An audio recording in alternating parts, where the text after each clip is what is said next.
Guys കുറേ ദിവസത്തിന് ശേഷം ഞാൻ എന്താ വീണ്ടും വന്നു. കാര്യം വേറെ ഒന്നുമില്ല, എനിക്ക് നല്ല പനിയായിരുന്നു. ഞാൻ പുറത്തോട്ടൊന്നും ഇറങ്ങാതെ ഇന്ന് ടൗണിലോട്ട് ഇറങ്ങുന്നത്. അത് മാത്രമല്ല എനിക്ക് കുറച്ച് ആവശ്യം ഉണ്ടായിരുന്നു. എനിക്ക് 2 ഡ്രസ്സ് എടുക്കണമായിരുന്നു. പക്ഷേ എനിക്കല്ല, അത് ഞാൻ വഴിയെ പറഞ്ഞുതരാം. അതിൻ്റെ കൂടെ ഫ്രണ്ടും ഉണ്ടായിരുന്നു. അങ്ങനെ ഞാനും അവന് ഡ്രസ്സൊക്കെ എടുത്ത് പിന്നെ ടൗൺ വരെ വന്നില്ല. ഇപ്പോൾ ജ്യൂസ് കുടിക്കാതെ വെച്ച് കയറി എൻ്റെ കൈയൊക്കെ കഴുകിയിരുന്നു. എനിക്ക് ഏറ്റവും ഇഷ്ടമുള്ളൊരു സാധനമാണ് ഈ പനഡേരിയയിലെ സ്പെഷ്യൽ ബർഗർ. എന്ത് ടേസ്റ്റ് ആണെന്നറിയോ? അത് ഞാൻ പറഞ്ഞിട്ടുണ്ട്. നീ എന്ത് പറഞ്ഞേ? സിംഗർ ബർഗർ ഉണ്ട്. കുറേ കാലമായി, ഒരാഴ്ചക്ക് മുന്നേ ഞാൻ കഴിച്ചായിരുന്നു.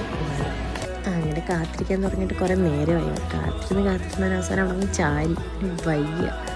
അങ്ങനെ അത് കഴിഞ്ഞ് ബർഗറൊക്കെ എത്തി. ആദ്യത്തെ ഒരു 15 മിനിറ്റ് ഞാൻ സൂപ്പറായിട്ടായിരുന്നു. പിന്നെ എന്നെ കൊണ്ട് പറ്റുന്നില്ല, ഞാൻ തള്ളാൻ നോക്കി. പിന്നെ അതൊക്കെ കഴിഞ്ഞത് പുറത്തോട്ടൊക്കെ ഇറങ്ങി ഞങ്ങൾ പോകാൻ വേണ്ടി ഓട്ടോ തപ്പും. അങ്ങനെ ഓട്ടോ ഒക്കെ കിട്ടി ഞങ്ങളിതാ വീട്ടിലോട്ട്. ഇനി എന്താ സർപ്രൈസ് എന്ന് ശരിക്കും പറയാം.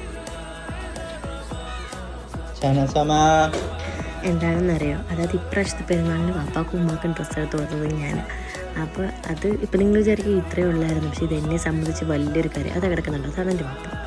ഈ സാധനം ഇപ്പം ഇത് വാപ്പാക്ക് അറിയാതെ ഉമ്മാക്ക് ഡ്രസ്സ് എടുക്കുന്നവരെ അറിയാമായിരുന്നു, വാപ്പാക്ക് എടുക്കുന്നവരെ അറിയത്തില്ലായിരുന്നു. അങ്ങനെ വാപ്പ തുറന്നു നോക്കി. അത് പ്രതീക്ഷിക്കുന്നില്ല. അപ്പോൾ ഉമ്മാടെയെന്ന് വിചാരിച്ചു പ്രത്യേകിച്ച് അതിൻ്റെ മുകളിൽ എക്സ്പ്രഷനൊന്നും വരാത്തതുകൊണ്ട് ഞാൻ എന്ത് ചെയ്ത് ഇക്കായും ഉമ്മടുത്ത് കാര്യം പറഞ്ഞു. പിന്നെ വാപ്പ ഡ്രസ്സൊക്കെ ഇട്ടിട്ട് മരുമോനെയും ഉമ്മയൊക്കെ കാണിച്ചിങ്ങനെ ഷോറൊക്കെ എന്താ